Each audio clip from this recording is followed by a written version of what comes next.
What happens if our most valuable data is lost?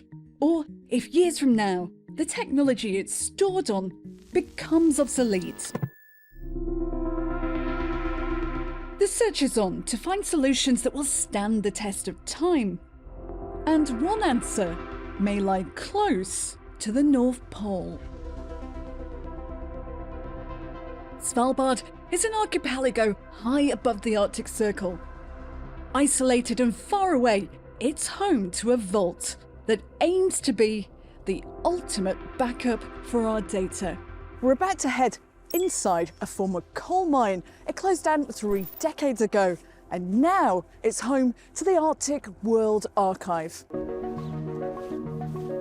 It's certainly an unlikely location. It's a remote destination, far away from wars, crises, terrorism, disasters, and it's regulated by an international treaty. It's a demilitarized zone, so what could be safer? Far away from everything, accepted by all the superpowers in the world. Well, I guess we switch our lights on and head into the darkness. Let's do that. We're going 300 meters deep into the permafrost, where temperatures are sub-zero. And behind these doors is the vault.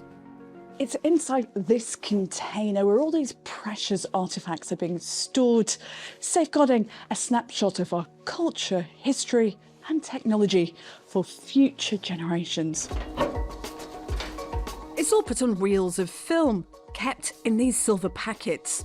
What sort of things are stored on that film? Now we have more than 100 deposits from 30 plus countries across the world, so it's a wide selection of cultural heritage, history, literature, art, music, you name it. And since its launch 7 years ago, the archive has been filled with treasures. There are surveys of the Taj Mahal, old manuscripts from the Vatican Library, observations of our planet from space, plus music, movies, and paintings. And among them, Norway's most treasured artwork, the screen. This is a very special container. And in this box is a copy of all the world's open source code, the building blocks of most of the world's software and websites that we use. It's incredibly important for humanity to secure the future of software. It's become so critical to our day-to-day lives. We're essentially building another wonder of the world every day by working together to write software.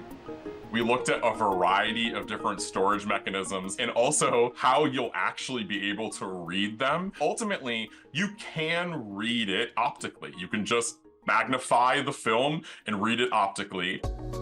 It's dark, dry, and very chilly down here.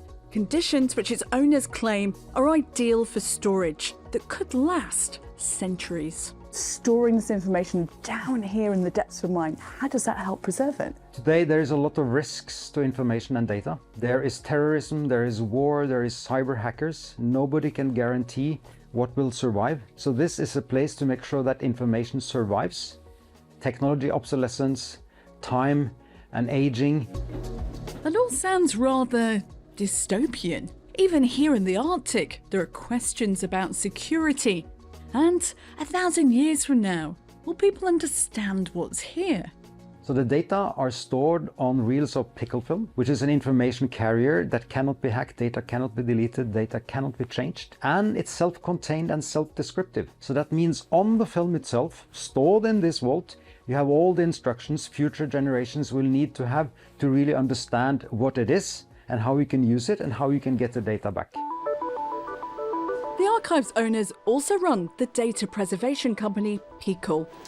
And back at its Norwegian offices, all those files are printed onto film. Data is a sequence of bits and bytes. We convert the sequence of the bits, which come from our client's data, into images. In some ways, it's quite old-school technology, but that's the idea. And it's intended to be easily readable, even far into the future. This is the latest group to travel all the way to Svalbard to deposit their reels in the archive. Just behind those doors, the deposit ceremony is taking place right now, and there are individuals and organisations from around the world who are depositing their films inside the vault. So we will invite you. One by one, reels are added. For many here, it's a significant moment. The latest deposits include original manuscripts of Chopin's music, archives of Jaguar car models, and recordings of threatened languages, even images of islands that could disappear as sea levels rise. Today I deposited footage, photography footage, visual witnesses of the Marshall Islands. It's an atoll state, which means it's like the highest point of the island is 3 meters, and they're facing huge impact of climate change. No one knows how long this archive will last, but people are making plans to preserve the data we have today, no matter how uncertain the future.